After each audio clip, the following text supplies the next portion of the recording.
In the middle of a sudden storm, he risked everything to save a stranger with more money than most towns will ever see.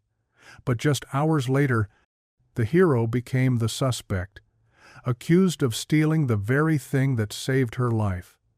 Then she did something no one saw coming, something that would turn this small coastal town upside down. Was it gratitude, or was it part of a dangerous game that could destroy them both? When loyalty is tested and the truth is buried deep, will one act of courage be enough to save them all? Before we get into the story, comment below where in the world you are watching from today. The morning sun painted Harbor Point Marina in shades of gold, making the water sparkle like scattered diamonds. Marcus Hale moved with practiced ease across the deck of his charter boat, Little Miracle, checking safety equipment and tightening lines. The familiar scent of salt air mixed with the mouth-watering aroma of fried shrimp from Jimmy's seafood cart down the pier. "Daddy, look," Lena called from her perch near the bow. Her dark curls bounced as she held up her sketchbook, showing him her latest drawing. "I got the curve of Mrs. Peterson's sailboat just right this time." Marcus paused his preparations to study the detailed sketch. His daughter had captured the graceful lines of the vessel perfectly, right down to the small American flag that always fluttered from its stern. "That's beautiful, sweetheart," he signed while speaking, their usual way of communicating. "You're getting better every day." Lena beamed at the praise, already turning to a fresh page in her book. Her hearing aid caught the sunlight as she bent over her work, tongue poking out in concentration. "Well, if it isn't my favorite harbor duo." Myrtle Jenkins' cheerful voice carried across the dock as she approached, her lighthouse keeper's jacket bright against the morning sky. "Ready for the big charity regatta today?" "Morning, Myrt," Marcus smiled, helping the older woman step aboard. "Just doing our final checks before heading out. How's the weather looking from your perch?" Myrt adjusted her wire-rimmed glasses, weathered face crinkling with pleasure. "Clear sailing for now, but you know how these summer days can turn. Did you see the guest list for today's event?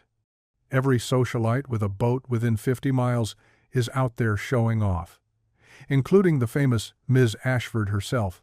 Marcus nodded toward the harbor entrance, where a stunning yacht cut through the water. The Sovereign was impossible to miss, gleaming white and at least 120 feet of pure luxury. Lena looked up from her sketching, eyes wide. "That's the biggest boat I've ever seen." "Can I draw it, Daddy?" "Go ahead, honey," Marcus smiled. "Just remember what I taught you about perspective with the larger vessels." Myrt leaned against the railing, her voice dropping to a conspiratorial whisper. "You know, I hear Evelyn Ashford hasn't attended the regatta in years. Something about bad blood with the harbor committee. But this year, she's not just attending, she's donated the grand prize." Marcus watched as the Sovereign glided past smaller boats, its wake barely disturbing the water. On the upper deck he could see a tall, elegant woman in cream-colored slacks and a blue blazer. Even from a distance, Evelyn Ashford's commanding presence was evident as she gestured to her crew. As their boats drew parallel, Marcus caught her eye and offered a polite nod. She returned it with professional courtesy, though her expression remained reserved.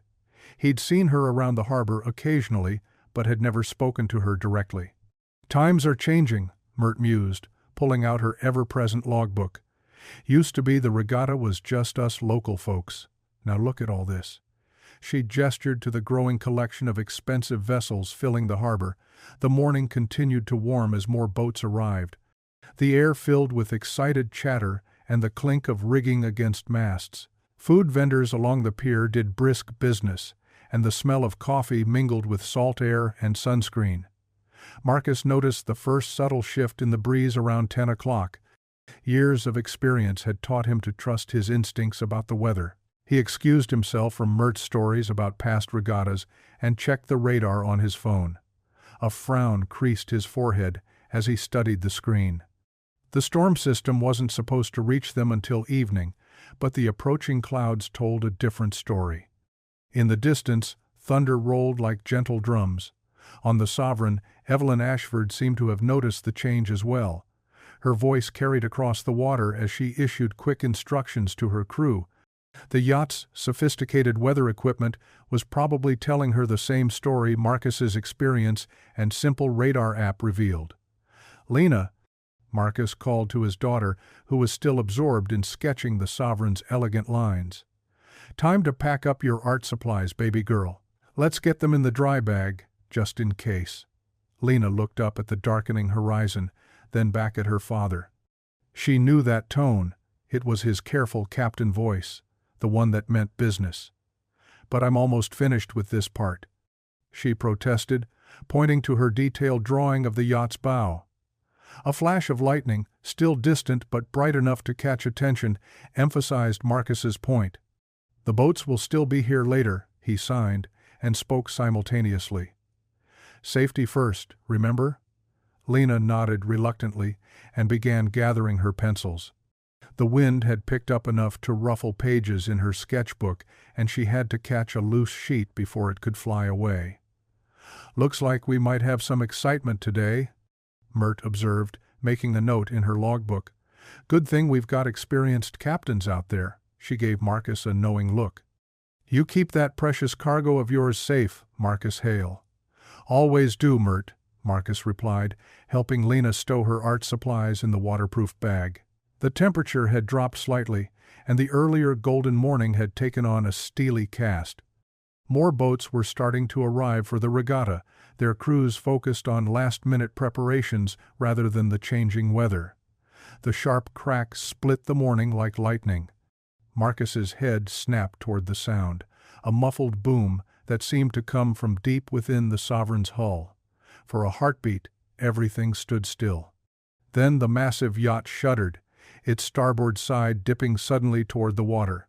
Screams erupted across the harbor as people realized what was happening. The Sovereign's bow rose at an unnatural angle, while its stern began to sink. Through the chaos, Marcus caught a glimpse of Evelyn Ashford stumbling on the tilting deck before she vanished from sight. "Lena," Marcus's voice cut through the pandemonium. His daughter's eyes were wide with fear, but her hands were steady. "Remember our emergency drills?" When she nodded, he quickly signed and spoke. "Channel 16. Tell them, Mayday, Mayday, Mayday. Yacht Sovereign, Harbor Point Marina, taking on water." Lena moved with purpose to the radio while Marcus grabbed life vests and his rescue kit. Her clear voice carried the distress call exactly as practiced, making his heart swell with pride even as adrenaline coursed through his system. "Coast Guard responding," the radio crackled. "All vessels maintain distance." Marcus stripped off his jacket and shoes. "Lena, remember the hand signals we practiced?" She nodded again, fingers already forming the shapes. "Good girl. Watch for my signals. If I point up, that means we need medical help fast. Side to side means bring the boat closer. Got it?" "Got it, Daddy." Lena's voice was steady, though her hands trembled slightly as she gripped the radio mic. Without hesitation, Marcus dove into the churning water. The cold hit him like a physical blow, but years of training took over. He struck out toward the Sovereign with powerful strokes, fighting through waves that grew choppier by the minute. The yacht's white hull loomed above him, its windows now at impossible angles. Shouts and breaking glass echoed across the water. Marcus could hear other boats starting up, but his focus narrowed to the task ahead. He took a deep breath and dove beneath the surface. The water was murky with stirred-up silt, but his eyes adjusted quickly. Tangles of rope and rigging drifted like seaweed in the current. Marcus followed the yacht's hull down, methodically searching for signs of life. His lungs began to burn, but he pushed deeper. There, a flash of blue blazer in the gloom. Evelyn was trapped against the hull, her leg pinned by a section of broken railing. Her eyes were closed, but bubbles still escaped from her lips. Marcus's military medical training kicked in as he assessed the situation. The railing had torn into her leg, and blood clouded the water around the wound. He surfaced for a quick breath, made eye contact with Lena, and gave the medical signal. She responded immediately, her small hands flying through the memorized emergency gestures. Then he dove again. Evelyn's eyes fluttered open as Marcus reached her. Panic flashed across her face, but he held her gaze, projecting calm. He pointed to himself, then up, then her, the universal sign for "I'm getting you out." She managed a tight nod, her jewelry catching what little light penetrated the water. The diamond tennis bracelet. Marcus's mind raced through his combat medical training. With no proper tourniquet available and bleeding that needed to be controlled fast, he gestured to the bracelet, then her wrist. Understanding dawned in her eyes, and she worked the clasp free with trembling fingers. Moving quickly now, Marcus wrapped the bracelet above the wound, using the diamond's sharp edges to grip the fabric of her slacks. He twisted it tight, creating an improvised tourniquet. Then he braced himself against the hull and pulled at the railing, pinning her leg. For a moment, nothing happened. His lungs screamed for air. Then, with a sudden give, the metal shifted. Evelyn kicked free, but her movements were already weak from blood loss and oxygen deprivation. Marcus wrapped an arm around her waist and pushed off hard from the sinking yacht. The surface seemed impossibly far away. His vision started to darken at the edges. Just a few more feet. They broke through together, gasping in the salt air. Around them, the harbor had erupted into organized chaos. Coast Guard sirens wailed in the distance. The Sovereign's bow pointed skyward at an even steeper angle now, while its stern had nearly disappeared. Little. Miracle. Evelyn managed between coughs, her grip weak but desperate on Marcus's wrist. Her face was ghost-pale against the dark water. "I've got you," Marcus assured her, switching to a rescue carry. "Just keep breathing." The distance to his boat seemed to stretch forever, but Lena had already moved them closer, just as they'd practiced in calmer waters. She stood ready with towels and the first aid kit, her face set in concentration. When they finally reached Little Miracle, Marcus mustered his remaining strength to lift Evelyn toward the waiting hands of other boaters who had come to help. She was shivering violently, her lips blue, but her eyes were alert and fixed on Marcus as helping hands pulled her aboard. The ambulance's red and white lights painted harsh shadows across the medical dock as paramedics wheeled Evelyn toward the waiting vehicle. A growing crowd pressed against the police tape, smartphones raised high to capture every moment. The air felt thick with tension and the lingering smell of diesel fuel from the rescue boats. Marcus stood back from the commotion, his clothes still dripping seawater onto the wooden planks. He wrapped a thick towel around Lena's shoulders, pulling her close as she shivered, more from the excitement than the cold. Her hearing aid had gotten splashed during the rescue, and he made a mental note to check it later. "You did great with the radio today, sweetheart," he signed and spoke simultaneously, pride warming his voice. Lena beamed up at him, her fingers moving quickly in response. "The Coast Guard man said I was very professional," she signed back. Before Marcus could respond, a flash of movement caught his attention. News vans were pulling into the marina parking lot, their satellite dishes extending skyward like mechanical trees. Reporters spilled out, microphones ready, heading straight for the growing crowd. "Mr. Hale," one of them spotted him. "Can you tell us about the rescue?" Marcus turned away, positioning himself between the cameras and Lena. But the footage from bystanders' phones had already begun its viral spread across social media. He could see people pointing at their screens, then at him, their expressions a mix of awe and curiosity. "Daddy," Lena tugged at his sleeve, pointing to her own phone. Someone had shared a video of the rescue, shaky footage, shot from a nearby boat. It showed Marcus emerging from the water with Evelyn, both of them gasping for air. The clip already had thousands of views. "Single Dad Saves Billionaire in Dramatic Yacht Rescue," read one headline that flashed across the screen. Another declared, "Local hero dives into storm to save tech mogul." A gentle tap on his shoulder made Marcus turn. A police officer stood there, his expression carefully neutral. "Mr. Hale, could we speak privately for a moment?" Marcus nodded, then signed quickly to Lena. "Stay right here where I can see you." She nodded, clutching her towel tighter. The officer led Marcus a few steps away, just out of earshot of the crowd. "Sir, we need to discuss some property recovered from the yacht during the rescue." His voice was professional but held an edge. Specifically, a diamond bracelet belonging to Miss Ashford. Marcus's stomach tightened. He reached into his sodden jacket pocket and carefully withdrew the bracelet, now stained with blood and seawater. "I used it as a tourniquet," he explained. "Her leg was bleeding badly, and I had to—" "We'll need to take that as evidence," the officer cut him off, producing an evidence bag. "There are some questions about the sequence of events." Marcus placed the bracelet in the bag, his hand steady despite the implications in the officer's tone. "I can explain everything," he started, but already he could see people in the crowd watching the exchange, whispering behind their hands. Within hours, the rumors had spread through Harbor Point like wildfire. Marcus sat in his small living room that evening, Lena finally asleep in her room, and watched the local news coverage. The same video of the rescue played on repeat, but now it was accompanied by different headlines. "Questions arise about yacht rescue hero. Valuable jewelry missing after maritime incident. Sources question rescue captain's motives." The news anchor's voice droned on. "While the rescue itself was undoubtedly heroic, questions have surfaced about property removed from the yacht during the incident. Sources close to the investigation suggest that the captain's previous involvement in local protests." Marcus clicked off the TV, plunging the room into silence. Through his window, he could see the marina lights reflecting off the harbor waters, usually a comforting sight. Tonight, they seemed to mock him with their dancing patterns. His phone buzzed with another notification. Someone had tagged him in yet another social media post about the incident.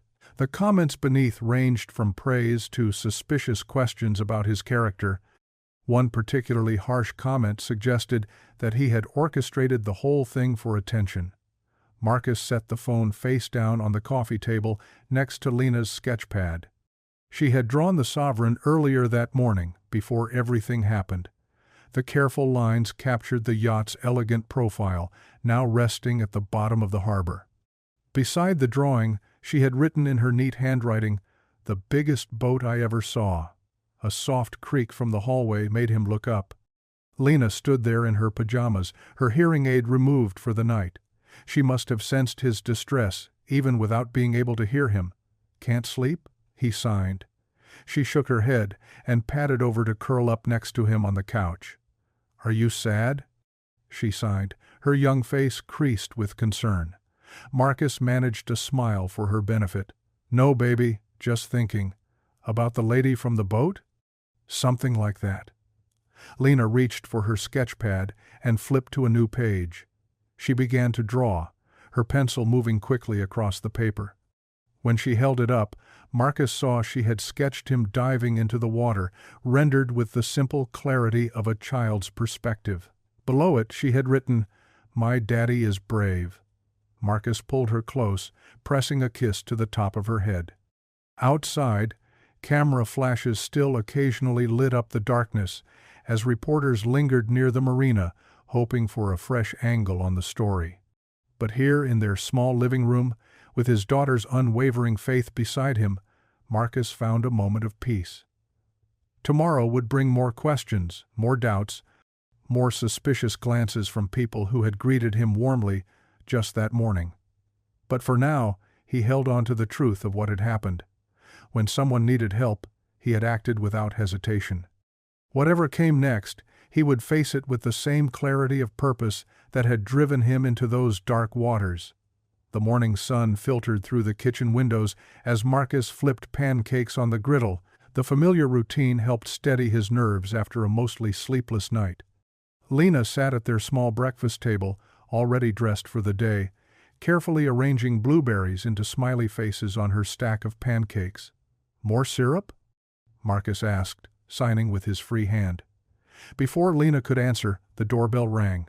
Marcus froze, spatula in midair. Through the front window, he caught flashes of camera equipment and the murmur of voices growing on his small front lawn. "Stay here, sweetheart," he signed to Lena, who nodded. her eyes wide with curiosity. Marcus wiped his hands on a dish towel and walked to the door, his steps measured and careful. Through the peephole he saw a crowd of reporters with cameras and microphones at the ready, but what made him catch his breath was the figure standing directly on his welcome mat. Evelyn Ashford herself. She looked nothing like the polished billionaire from yesterday's regatta. Her silver hair was pulled back in a simple ponytail, and she wore a rumpled hospital gown under a hastily borrowed coat. She leaned on a medical cane, but her spine was straight as steel, her expression determined. Marcus opened the door, immediately bombarded by camera flashes and shouted questions. "Mr. Hale, what really happened on the yacht? Can you address the allegations about the bracelet? Ms. Ashford, why are you here?" Evelyn raised one hand, and the crowd fell silent. The authority in her gesture was unmistakable, even in a hospital gown. "I'm here," she said, her voice clear and strong, "because I will not allow a hero to be slandered in my name." She turned to face the cameras directly. "Yesterday, Marcus Hale dove into dangerous waters without hesitation when my yacht was in distress. He not only rescued me but showed remarkable presence of mind by using my diamond bracelet as a tourniquet to stop severe bleeding from my leg. That quick thinking likely saved my life." The reporters surged forward, microphones extended. Evelyn continued, her voice rising above their questions. "The bracelet was immediately turned over to authorities as evidence, exactly as protocol demands. Any suggestion of impropriety is not only false but deeply offensive to me personally." Marcus stood quietly, aware of Lena appearing in the doorway behind him. She slipped her small hand into his. "Furthermore," Evelyn announced, "I am offering a $50,000 reward for any information leading to the cause of the explosion on the Sovereign. This man," she gestured to Marcus, "is the most courageous individual I have ever met, and I will not stand by while his character is questioned." The reporters erupted with questions, but Evelyn wasn't finished. She turned to Marcus, her public persona softening slightly. "Mr. Hale, I owe you my life. Thank you." Then, noticing Lena, she added with a gentle smile, "And thank you, young lady, for your excellent work with the radio. The Coast Guard told me how professionally you handled the emergency calls."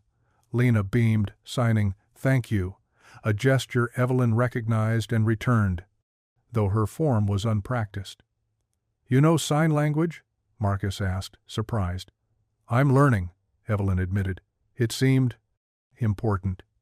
She winced slightly, shifting her weight on the cane, and Marcus immediately stepped forward to offer support. "Would you like to come in? We have fresh pancakes," he offered, then added with a small smile, "Though I should warn you, Lena insists on making faces with the blueberries."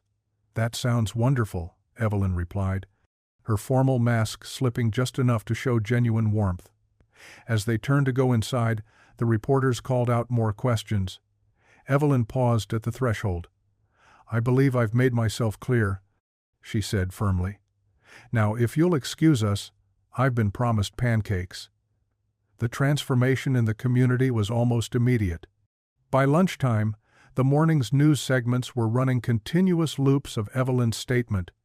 Social media exploded with retractions and apologies.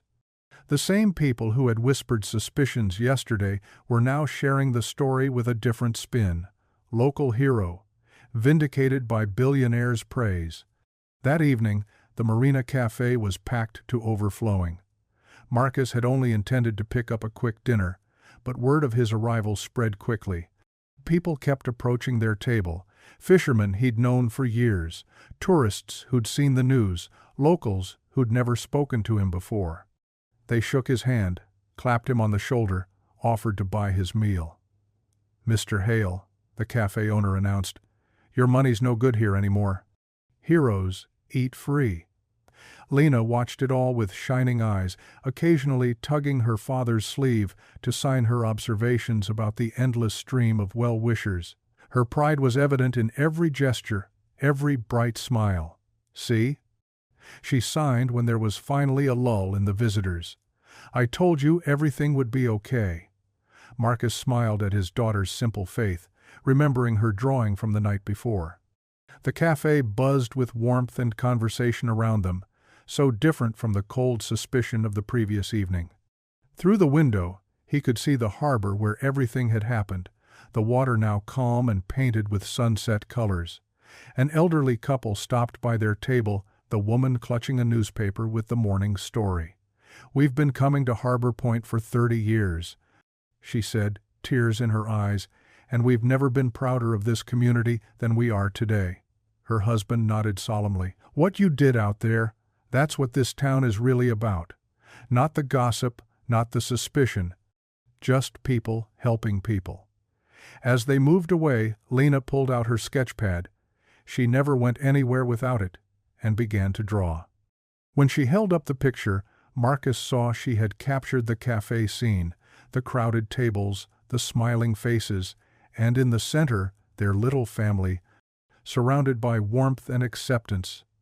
The cafe owner appeared again, this time with a massive slice of chocolate cake. "On the house," she insisted, "and there's plenty more where that came from." Lena's eyes lit up at the sight of the dessert, and Marcus felt a weight lift from his shoulders that he hadn't even realized he'd been carrying. He watched as his daughter carefully divided the cake into 3 pieces with her fork, making sure they were exactly equal, just as he'd taught her. "Daddy," she signed, "this is the best day ever." The fellowship hall hummed with activity as volunteers sorted through boxes of donated supplies. Afternoon sunlight streamed through tall windows, catching dust motes in golden beams. Pastor Ruth directed traffic from behind a folding table, her reading glasses perched on the end of her nose as she checked items off a list. Marcus stacked cans of food on metal shelves, his movements efficient from years of military training. He paused when the hall's double doors swung open, revealing Evelyn Ashford. She looked more like herself today, crisp navy blazer, pressed slacks, her silver hair swept into an elegant twist. Though she still walked with a slight limp, she'd traded the medical cane for a polished wooden one. "Miss Ashford," Pastor Ruth called out warmly, "what brings you to our humble sorting party? I was hoping to speak with Mr. Hale, if I could borrow him for a moment." Evelyn's tone was courteous but carried that note of authority that seemed to come naturally to her. Pastor Ruth shot Marcus a questioning look.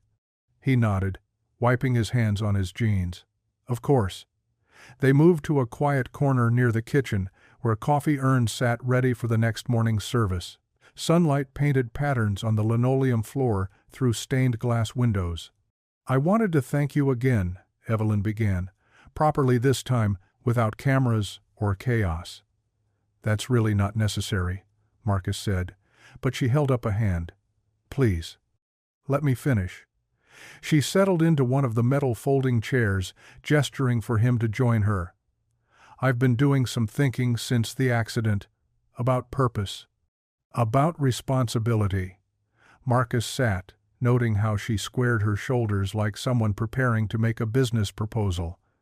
"I saw Lena's hearing aid the other day," she continued. "High-quality device, but an older model." Marcus tensed slightly.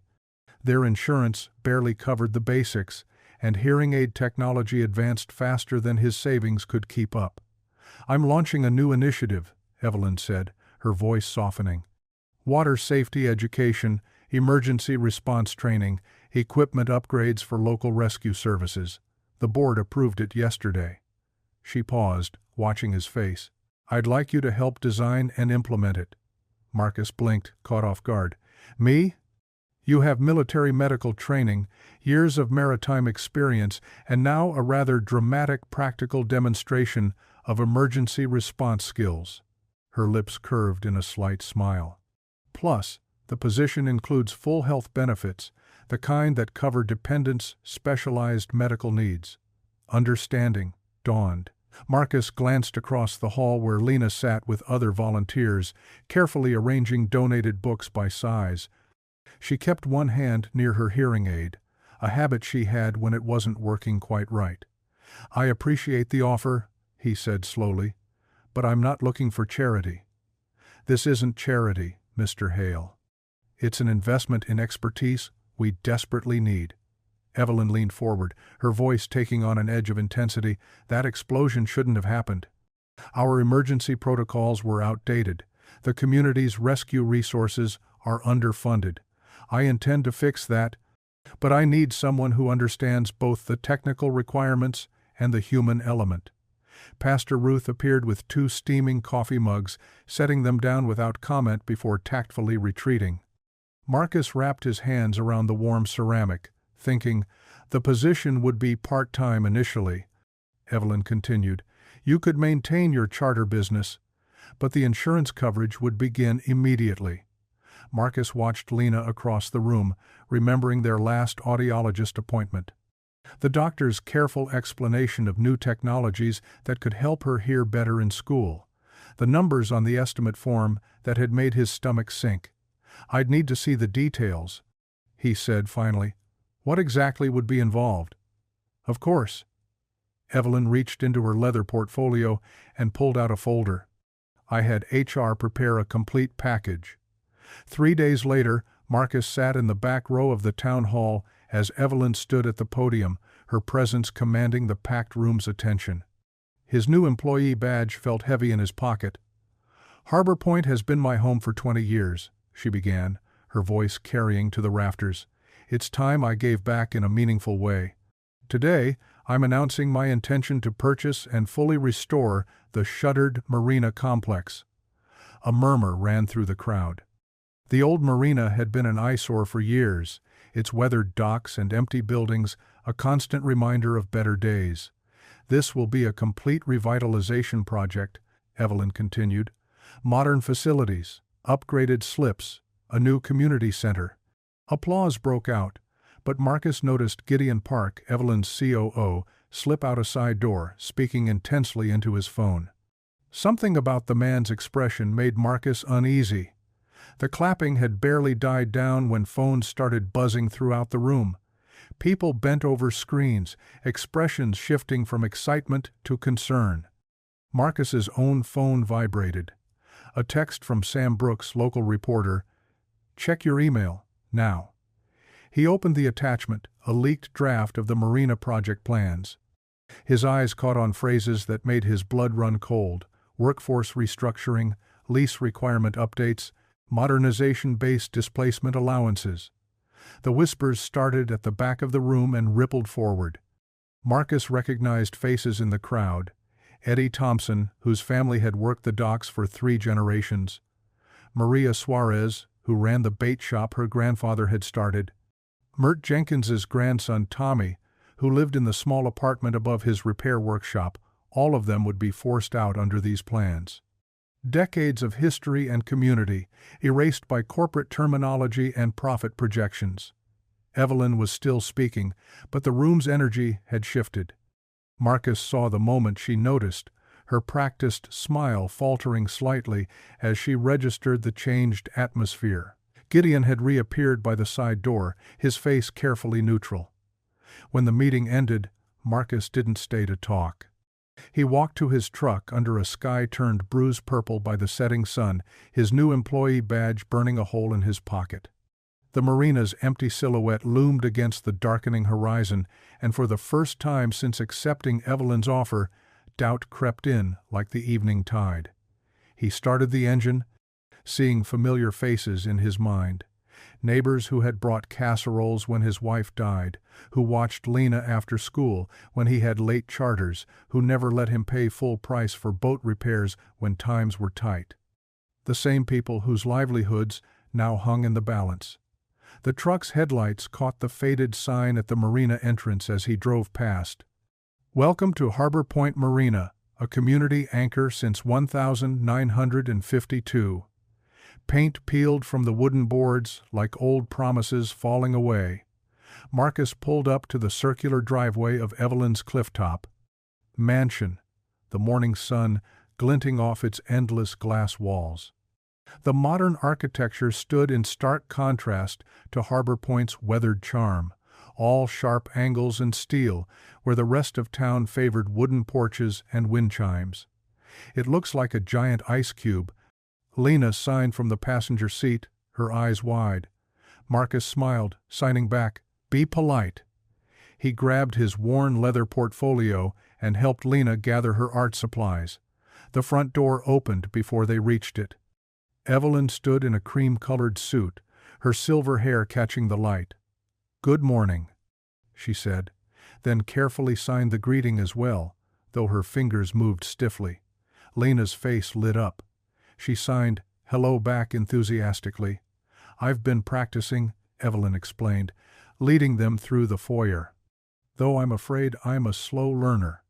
The meeting room turned out to be a sun-filled space with floor-to-ceiling windows overlooking the harbor. A long glass table dominated the center, already set with water pitchers and notepads. In one corner, a smaller table had been arranged with colored pencils and fresh sketch paper, clearly prepared with Lena in mind. "I thought Lena might be more comfortable there," Evelyn said. "If that's all right?" Marcus nodded, touched by the thoughtfulness.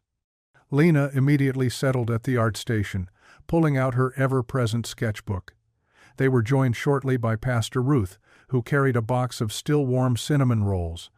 "I thought we might need sustenance for this discussion," she said, setting them on the table. As they settled in, Marcus spread out his draft proposals. He'd spent nights working on them, drawing on his military experience, his years on the water, and most importantly, his deep knowledge of the community. "The key," he began, "is making sure this project lifts everyone up, not just new investors." He pulled out his first diagram. "I'm proposing we start with an apprenticeship program. Partner experienced dock workers with young people interested in maritime trades." Evelyn leaned forward, studying the outline. "Go on. We pair modernization with training. Instead of displacing skilled workers, we help them adapt to new technology.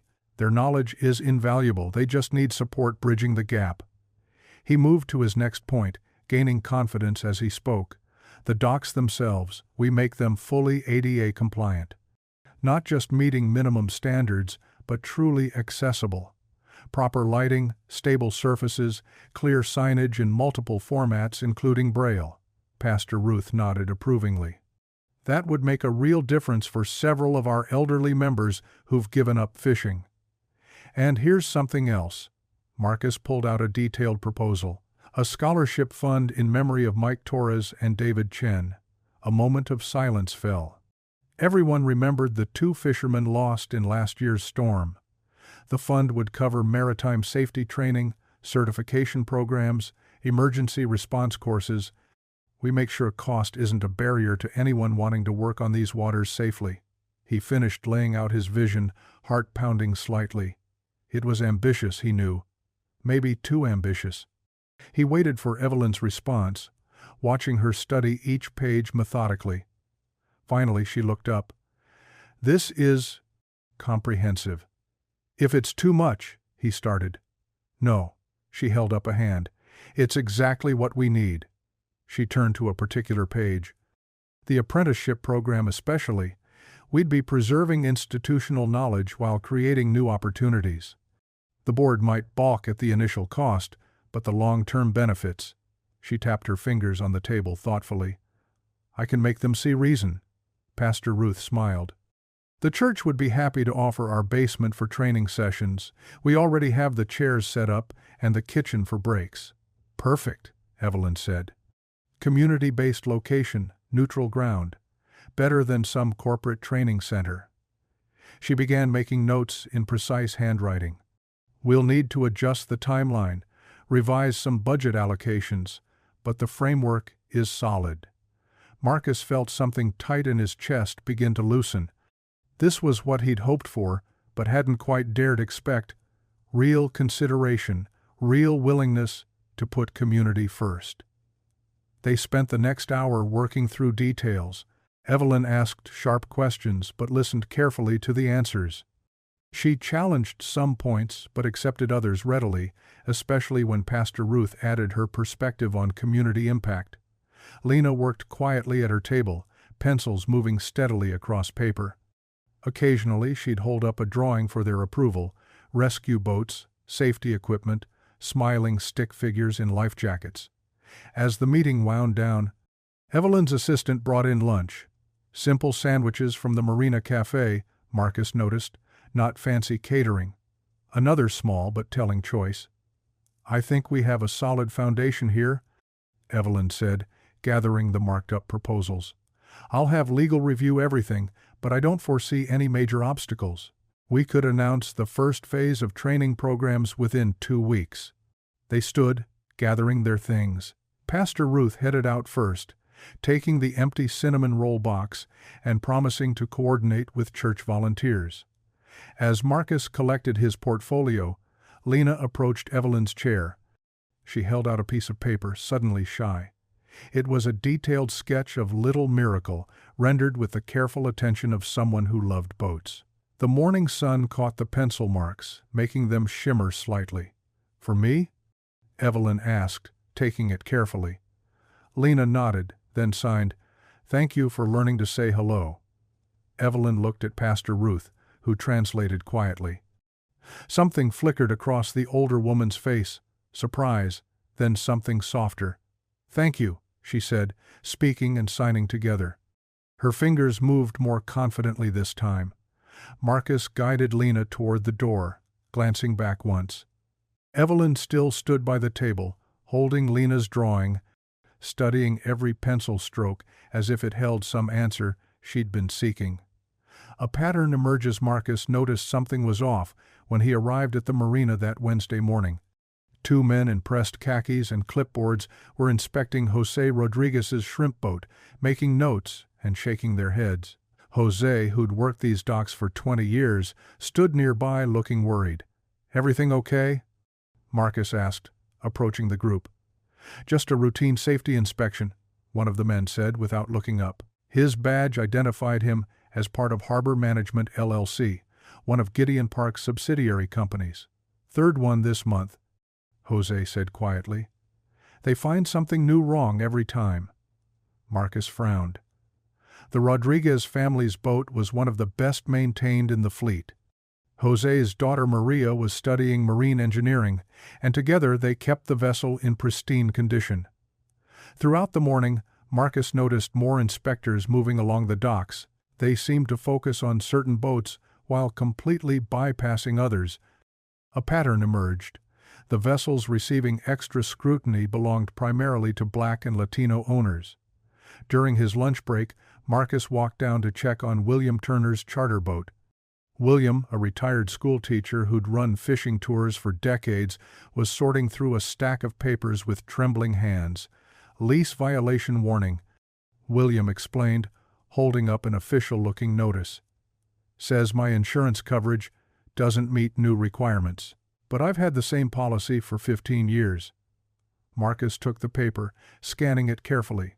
The language was dense with legal terms, but the message was clear. Comply with new standards or face eviction. He found similar notices had been delivered to several other long-term tenants, all minority-owned businesses. The white-owned vessels seemed untouched by these new requirements. That afternoon, Marcus headed to Harbor Point Community Church, finding Pastor Ruth in her office organizing donation boxes. "Something's not right at the marina," he said, showing her the notices he'd collected. Pastor Ruth adjusted her reading glasses, examining each document carefully. Her expression grew increasingly troubled. "This isn't about safety or insurance," she said finally, setting the papers down. "This is discrimination, plain and simple. They're using policy as a weapon." "But Evelyn approved my community plan," Marcus protested. "Why would she allow this?" "Sometimes people don't see what's happening right under their nose," Pastor Ruth replied, "especially when it's being done in their name by others they trust." Marcus drove straight to Evelyn's office. Her assistant tried to stop him, but he heard Evelyn's voice call out, "Let him in, Sandra." She sat behind a massive desk, Gideon Park standing beside her with a tablet in hand. They'd clearly been in the middle of a meeting. "We need to talk about the marina inspections," Marcus said without preamble. "Mr. Park was just updating me on our new safety protocols," Evelyn replied. "Everything is being handled according to standard procedure." Marcus laid out the lease warnings on her desk. Is it standard procedure to only inspect minority-owned boats? To suddenly change insurance requirements for some tenants, but not others? That's ridiculous, Gideon cut in smoothly. We're applying the same standards across the board. Then you won't mind showing me the inspection records?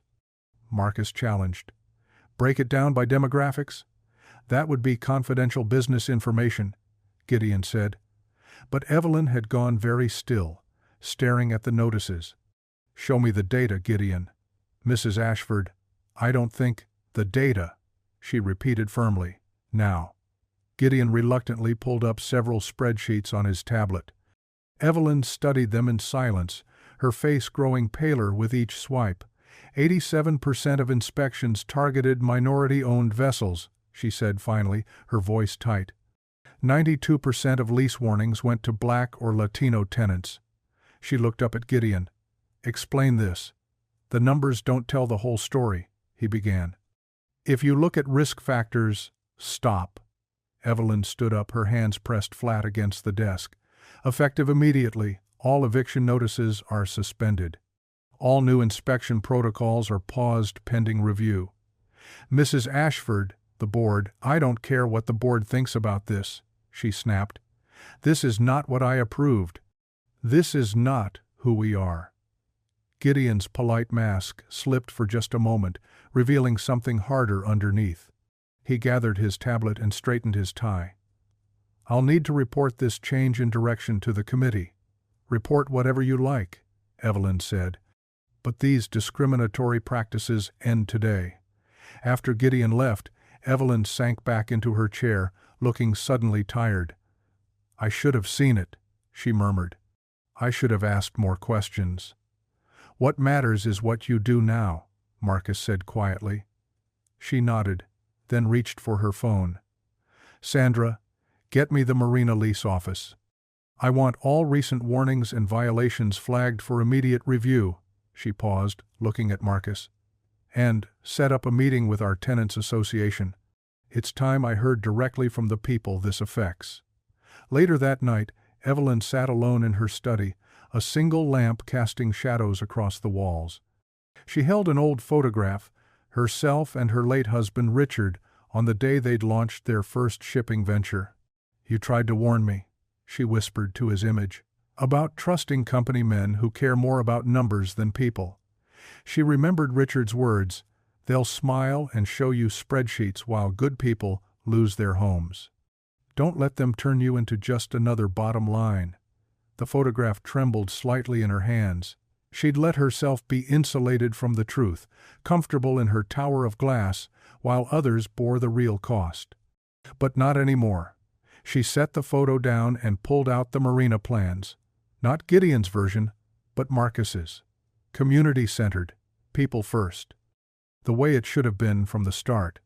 The morning sun painted Harbor Point Marina in shades of gold as volunteers set up tables and hung banners for the Water Safety Pilot Program launch. A gentle breeze carried the scent of fresh coffee and pastries from the welcome table where Mert Jenkins arranged donated treats from the church ladies. The new program logo caught everyone's eye, Lena's simple but striking sketch of Little Miracle surrounded by life rings and safety flags. The image appeared on every flyer and banner, bringing a touch of artistic warmth to the serious subject matter. Your daughter's quite the artist, Evelyn remarked to Marcus as they reviewed the day's schedule. She wore casual clothes for once, crisp khakis and a cotton shirt, though her diamond earrings still sparkled in the morning light. She stayed up late getting it just right, Marcus replied, pride warming his voice. Said the rescue boat needed to look friendly, not scary. People began streaming in, dock workers, fishing families, curious locals. Children gravitated toward Mert, who had set up a storytelling corner complete with old photos of the lighthouse and vintage safety equipment.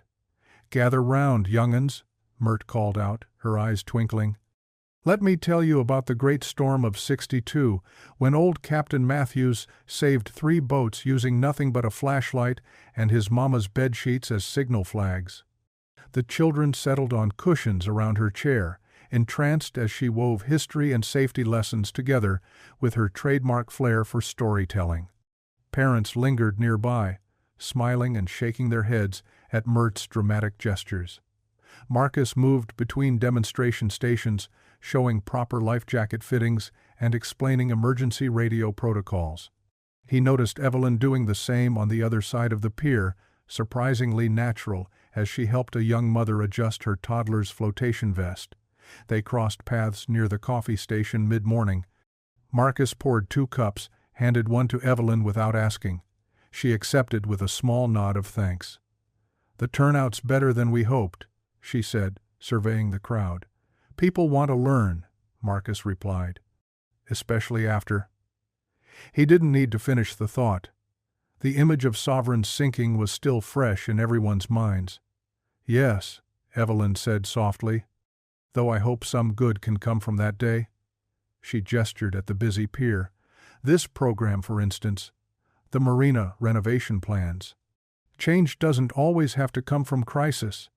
"Speaking of change," a new voice cut in, "mind if I get a quote about that?" They turned to find Samira, Sam Brooks, approaching, press badge swinging from her neck, notebook in hand. Her curly hair was pulled back in a practical ponytail, and she wore the easy smile Marcus remembered from their high school days. "Sam," he greeted warmly. "Didn't know the Harbor Point Gazette was covering this?" "Oh, this isn't for the Gazette," Sam replied. "I'm doing a feature for the Charleston Post and Courier about community transformation and second chances." She glanced between Marcus and Evelyn. "Mind if I borrow our local hero for a few minutes?" Evelyn excused herself gracefully, and Sam led Marcus to a quiet spot near the rail. They spent the next hour talking about the program, the marina plans, and the way the community was slowly knitting itself back together after years of division. "You know," Sam said, closing her notebook, "I always knew you'd end up doing something that mattered. Even back in AP history, you were the one standing up for what was right." Marcus laughed softly. "I seem to remember you were usually right there with me, writing passionate editorials for the school paper." The day wound down as the sun began its descent. Volunteers packed up supplies while children helped Mert organize her photos. Evelyn stood at the edge of the pier, watching it all with an unreadable expression. She pulled out her phone, stared at it for a long moment, then dialed a number she hadn't called in years. It went to voicemail, as she'd known it would. "Caleb," she began, her voice unusually uncertain. It's your mother. I've been thinking. Well, a lot has happened recently. Made me see things differently." She paused, gathering courage. "I want to be better at this, at being your mother. If you're willing to talk, I'm willing to listen. Really listen this time."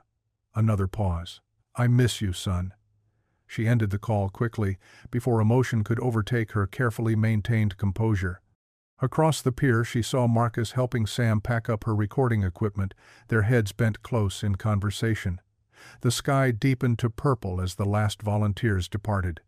Marcus and Sam remained, sitting at the pier's edge, with paper cups of coffee from the last of the day's pot. The gentle lap of waves provided peaceful background music to their conversation. "Remember Mrs. Henderson's journalism class?" Sam asked, smiling at some distant memory. "How she always said the best stories aren't about events, they're about people.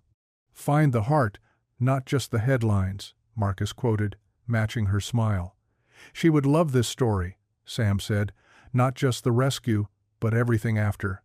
How it's changing things here." Their laughter mingled with the sound of water against wood and the distant call of seabirds heading home for the night. The pier lights came on one by one, casting warm pools of light around them as they shared memories and quiet observations about their hometown. The morning air held that perfect October crispness that made Harbor Point feel like heaven on earth. Fresh paint gleamed on the marina's restored buildings, and red, white, and blue bunting draped every railing. The water sparkled as if scattered with diamonds, matching the mood of excitement bubbling through the growing crowd. Marcus stood near the temporary stage, adjusting Lena's new dress, a pretty blue number they'd picked out specially for the occasion. Her hands moved in careful practice motions as she silently rehearsed the national anthem. "You've got this, sweetheart," he assured her, smoothing a stray strand of hair behind her hearing aid. "Just like we practiced." Lena's bright smile lit up her whole face. "Did you see how many people came, Daddy?" He had noticed. The renovated marina's main pier was packed with familiar faces: Pastor Ruth organizing the church choir for their opening hymn, Mert Jenkins in her Sunday best directing people to seats, and what seemed like half the town filling every available space. Even the morning fog had lifted early, as if nature itself wanted a clear view of the celebration. The Harbor Point High School band warmed up near the podium, brass instruments catching the sunlight. Local news crews set up cameras, while Sam Brooks moved through the crowd with her notebook, capturing quotes and color for her feature story. 5 minutes, called one of the event coordinators, sending a ripple of activity through the assembled crowd. Marcus gave Lena's shoulder a gentle squeeze before she joined the other performers near the stage. He found his assigned seat in the front row, next to Pastor Ruth, who patted his hand with grandmotherly affection. "Blessed day," she said simply, her eyes twinkling. The ceremony began with the church choir's rendition of "Amazing Grace," their harmonies floating out over the water. Marcus noticed Evelyn Ashford sitting on the other side of the stage, elegant as always in a cream-colored suit, but there was something different about her today, a softness around her eyes, a slight nervous energy in her normally still hands. When Lena stepped forward for the national anthem, the crowd fell respectfully silent.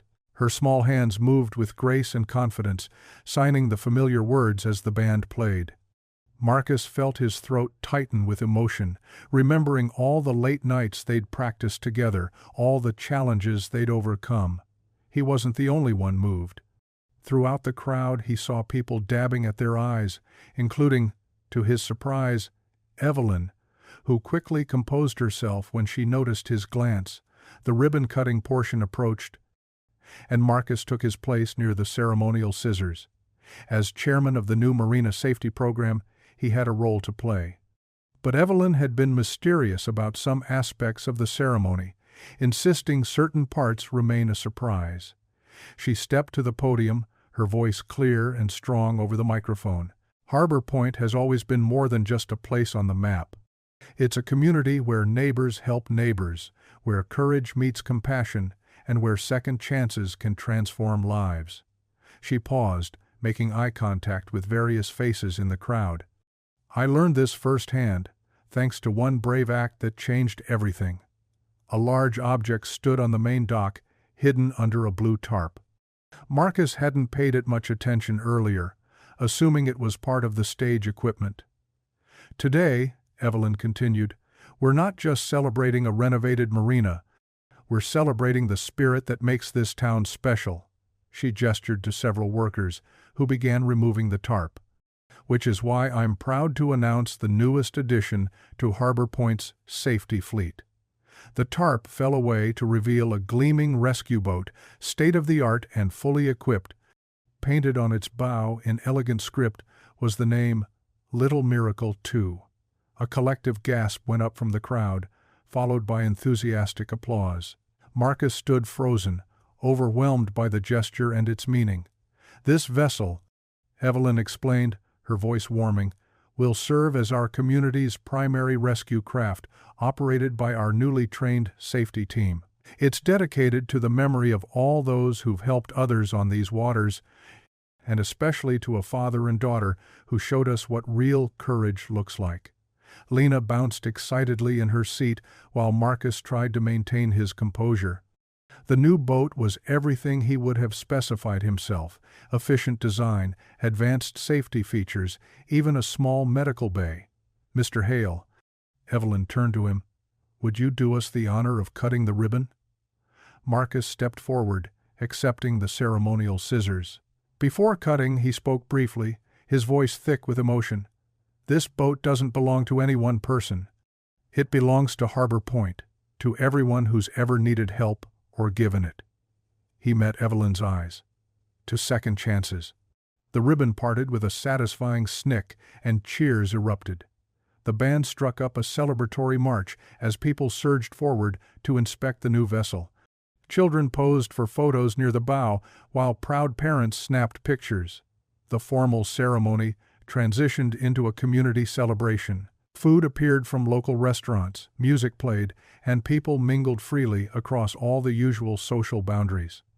Marcus watched dock workers chatting with yacht owners, fishing families sharing stories with corporate types, all the usual divisions temporarily forgotten.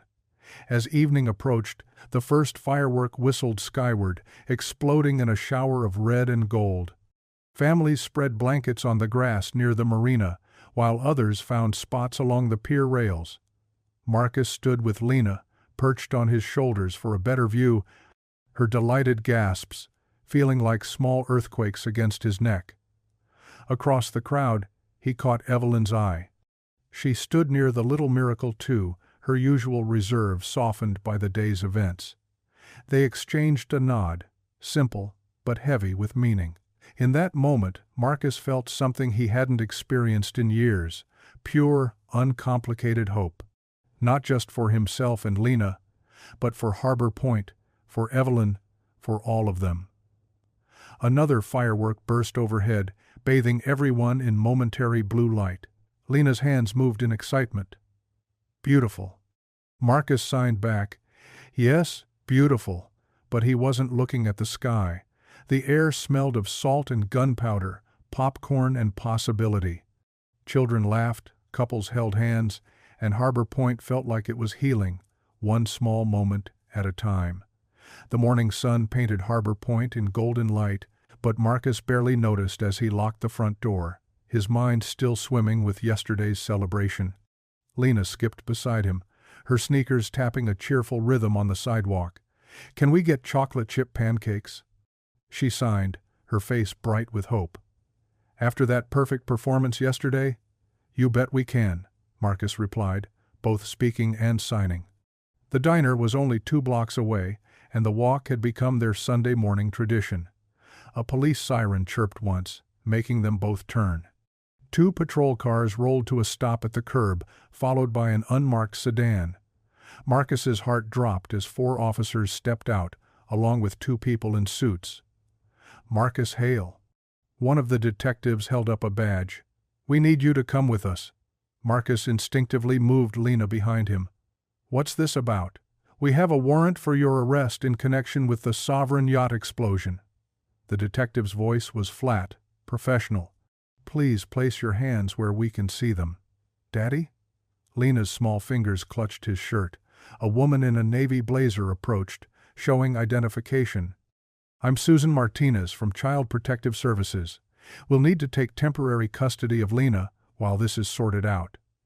Marcus felt the world tilting sideways. "This is a mistake. I need to call my lawyer. You'll have that opportunity at the station." The detective moved forward with handcuffs. "Please don't make this harder than it needs to be." Lena began to cry, her hands forming frantic signs.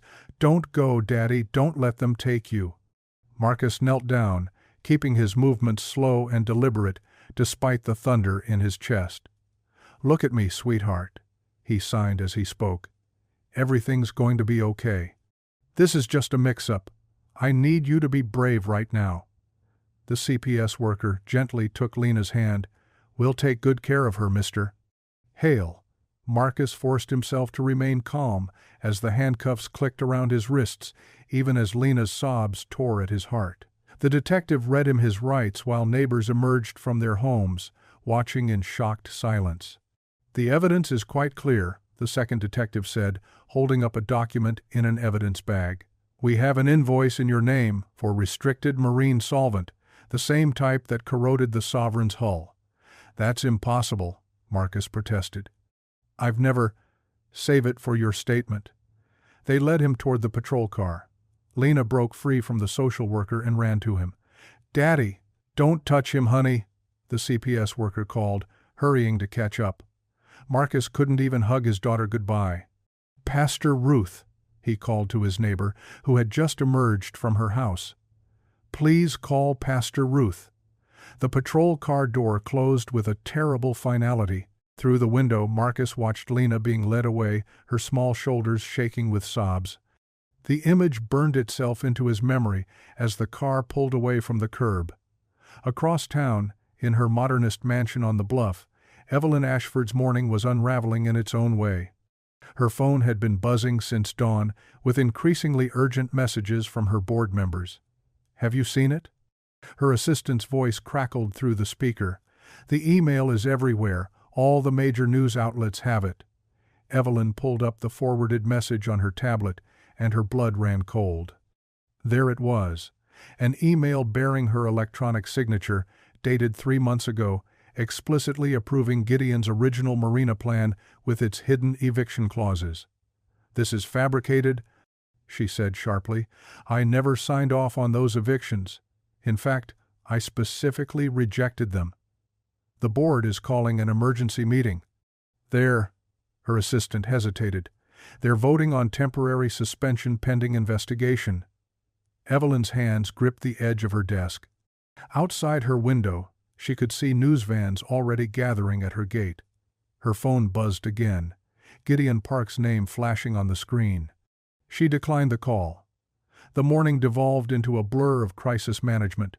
Her lawyers arrived, grim-faced and armed with folders. Her PR team huddled in the living room, drafting statements. But the damage was spreading like ink in water. By noon, the board's decision was official: immediate suspension from all operational duties. The statement cited grave concerns about leadership integrity and pattern of deceptive practices. Evelyn stood in her study, watching the media circus through gaps in the blinds, when her assistant brought in a local news update. The headline made her sink into her chair: "Harbor Point Hero Arrested in Yacht Sabotage Investigation." "Marcus?" she whispered. "That's not possible." She tried calling the police station but was stonewalled. Her lawyers advised against any public statements of support. "Distance yourself," they warned. This could all be connected. The walls of her glass house seemed to be closing in. She moved through the rooms like a ghost, dismissing her staff one by one until she was alone. The sun tracked across the sky while she sat in her darkened study, blinds drawn against the world's accusing eyes. In his holding cell, Marcus sat with his head in his hands. The concrete bench was cold and hard, but he barely noticed. His mind kept returning to Lena. Was she scared? Who was looking after her? Had someone remembered she needed her hearing aid batteries changed? The detective's questions had been relentless. They showed him the invoice, his name, his signature, but he'd never seen it before. They had bank records showing payments from an account he'd never heard of. Everything pointed to his guilt, yet none of it was real. "Your history of protests against wealthy developers isn't helping your case," the detective had said. "Looks like you finally decided to take direct action." Marcus had asked for his lawyer and stopped talking. Now he waited, the cell's fluorescent lights humming overhead, while somewhere out there his daughter needed him. He thought of Evelyn, of her genuine surprise and gratitude during the rescue, of their shared vision for the marina. Had it all been an elaborate setup? But why? The questions chased themselves in circles until his head ached. Through the small window in his cell, he could see a patch of darkening sky. Somewhere out there, Harbor Point was ending a day that had started with such promise. The celebration balloons probably still hung at the marina, limp now in the evening air. The little Miracle, too, would be moored at its new berth, waiting for a captain who might never take the helm. Marcus closed his eyes, his hands clasped tightly together. In the silence of the cell, he did the only thing he could do: he prayed. Not for himself, but for Lena, for truth to surface, for strength to face whatever came next. The evening light faded, taking with it the last traces of yesterday's joy. In their separate solitudes, Marcus in his cell, Evelyn in her mansion, they faced the darkness alone, while Harbor Point buzzed with rumors and theories about how dreams could shatter so completely in the space of a single morning. Sam Brooks balanced a casserole dish in one hand while knocking on Marcus's door. 2 days after his release on bail, his small house looked somehow dimmer, like the recent events had cast a physical shadow over it. Marcus opened the door, looking tired but managing a weak smile. "Sam, come in. I brought Pastor Ruth's famous chicken pot pie." She stepped inside, noting the scattered papers on his coffee table and the dark circles under his eyes. "Where's Lena?" "With Ruth." His voice cracked slightly. "CPS is letting her stay there while this gets sorted out. I can visit, but supervised only." Sam set the casserole down in the kitchen. "That's actually why I'm here. I've been digging through records, shipping manifests, vendor contracts, everything I could get my hands on." Marcus dropped into a chair at his small dining table. "Find anything?" "More than something." Sam pulled out her laptop and several folders. "The solvent order they're using to pin this on you?" I traced it back. "The vendor doesn't exist. At least not as a real company. It's a shell corporation registered to an address that turns out to be an empty storage unit." Marcus leaned forward. "How'd you find that?" "Old-fashioned legwork. I visited the address listed on the invoice. But here's where it gets interesting." She opened a spreadsheet on her laptop. The shell company's paperwork was filed by a law firm that also handles Gideon Park's personal estate planning. "Gideon?" Marcus's hands clenched. "You're sure?" "Positive. And there's more. The payment for the solvent came from an offshore account that received regular transfers from another shell company, one that Gideon used for consulting fees." She made air quotes with her fingers, a knock at addition. The door interrupted them. Marcus tensed, but Sam peeked through the window. "It's Mert Jenkins." Mert bustled in, clutching a weathered notebook. "Thank the Lord you're both here. I've been going crazy trying to reach you." She settled her substantial frame into a chair. "I knew something wasn't right about those nights before the explosion. It was bothering me, so I went through my old lighthouse logs." She opened the notebook, its pages crisp with sea salt. "See here? 3 nights before the Sovereign went down, I noted unusual activity. Small boats making deliveries at 2 a.m. No running lights, no radio contact. I wrote it down because it seemed fishy, pardon the pun." Sam scanned the neat handwriting. "Did you report this?" "To the Coast Guard, yes.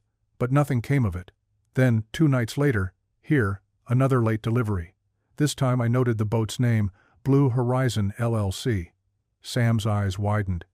"That's one of the shell companies I found connected to Gideon." Another knock made them all jump. Through the window they saw a man standing on the porch, tall, roughly Marcus's age, with features that somehow seemed familiar. "That's Caleb Ashford," Sam whispered. "Evelyn's son." Marcus opened the door cautiously. Caleb stood there holding a cardboard box, his posture tense but determined. "Can I come in?" "I have something you need to see." Inside, Caleb set the box on the table.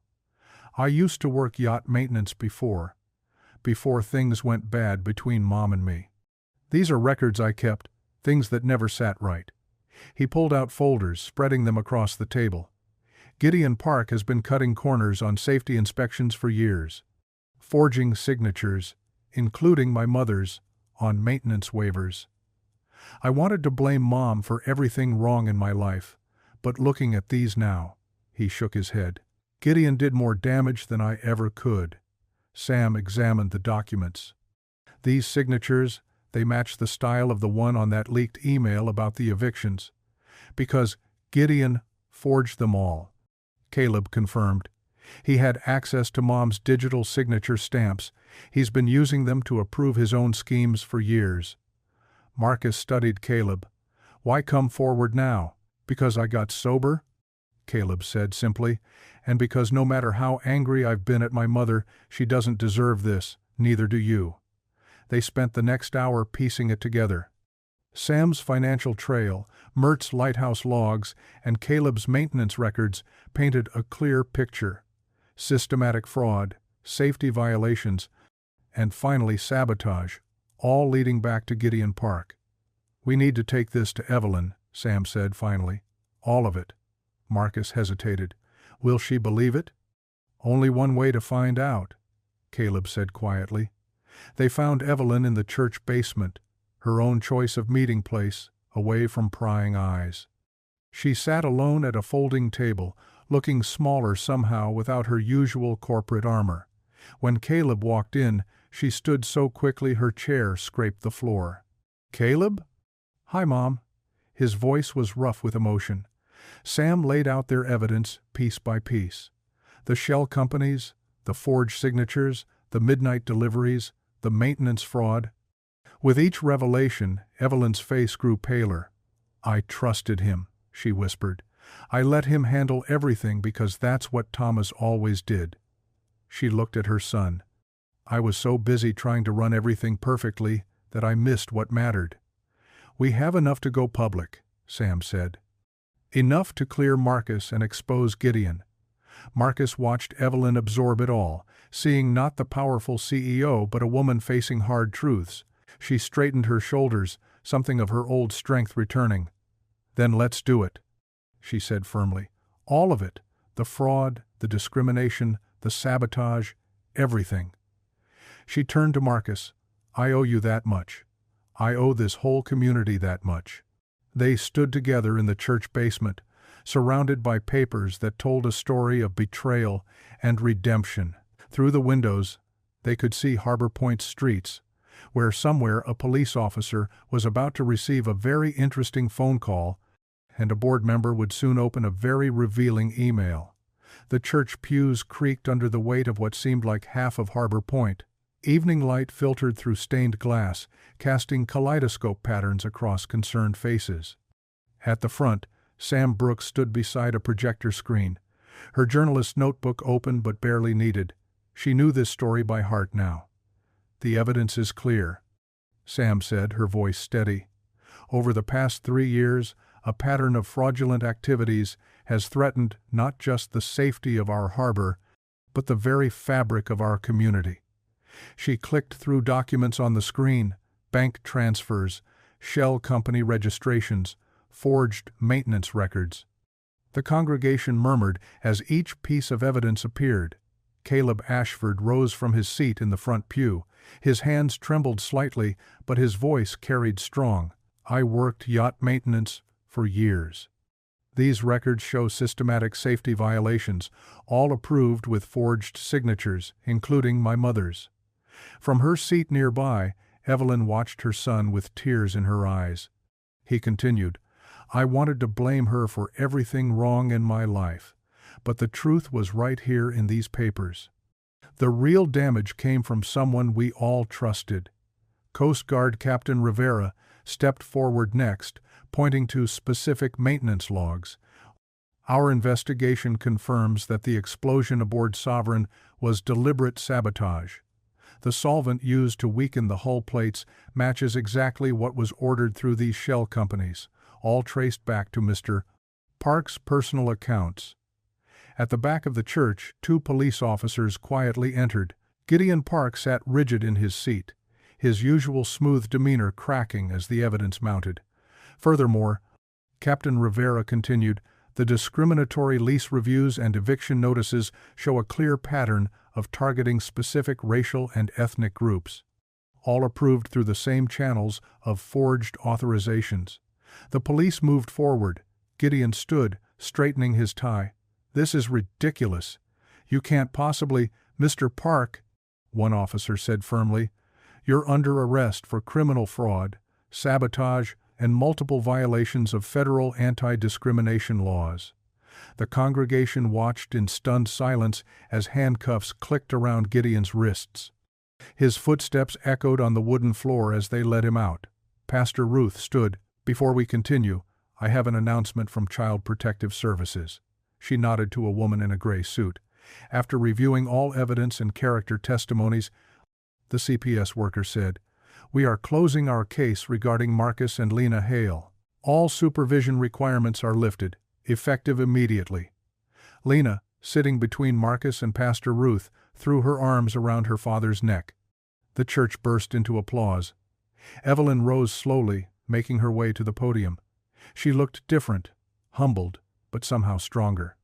I owe this community more than just apologies, though those will come. First, I'm announcing 2 major changes." She lifted a thick document. "This is the deed to Harbor Point Marina. I'm transferring it to a community trust to be managed by a diverse board of local residents and workers. Marcus Hale has agreed to serve as director." More applause. Mert Jenkins dabbed her eyes with a handkerchief. "Second," Evelyn continued, "I'm establishing the Lighthouse Fund, a permanent trust to provide hearing care access for local families. Lena Hale has agreed to cut the ribbon at next week's launch." Lena beamed, signing "thank you" from her seat. Evelyn signed back, clumsily but sincerely, "You're welcome." The meeting shifted to logistics, but the real healing happened afterward. Evelyn moved through the crowd, stopping at each dock worker and tenant family. She didn't just apologize. She listened to their stories, wrote down their needs, promised specific changes. 1 week later, Marcus stood in his new living room, modest but warm, with marsh grass waving outside the windows. Moving boxes sat half unpacked as Lena arranged her boat sketches on the walls. The ribbon-cutting ceremony for the new Marina Trust drew the whole town. Lena, wearing her best dress, solemnly cut the blue ribbon while cameras flashed. The new board members, a mix of ages, races, and backgrounds, stood proudly behind her. That evening, Marcus, Lena, and Sam walked the pier as sunset painted the sky in deep oranges and purples. The lighthouse beam swept across darkening waters, steady and sure. They stopped at the end, where Mert Jenkins was preparing to ring the evening bell. "You know," Mert said, her weathered hands on the bell rope, "I've watched this harbor through 50 years of storms. Each one teaches the same lesson. The harbor isn't a place." She pulled the rope, sending clear notes across the water. "It's people." The bell's song mixed with gentle waves and distant laughter from the marina, where families gathered for the Trust's first community dinner. Lena leaned against Marcus's side, drawing the lighthouse beam's arc in the air with her finger. Sam's hand found his, and together they watched the light sweep home. If you enjoyed the story, I handpicked this next story that you will enjoy. Please don't miss this one. Click here to watch it.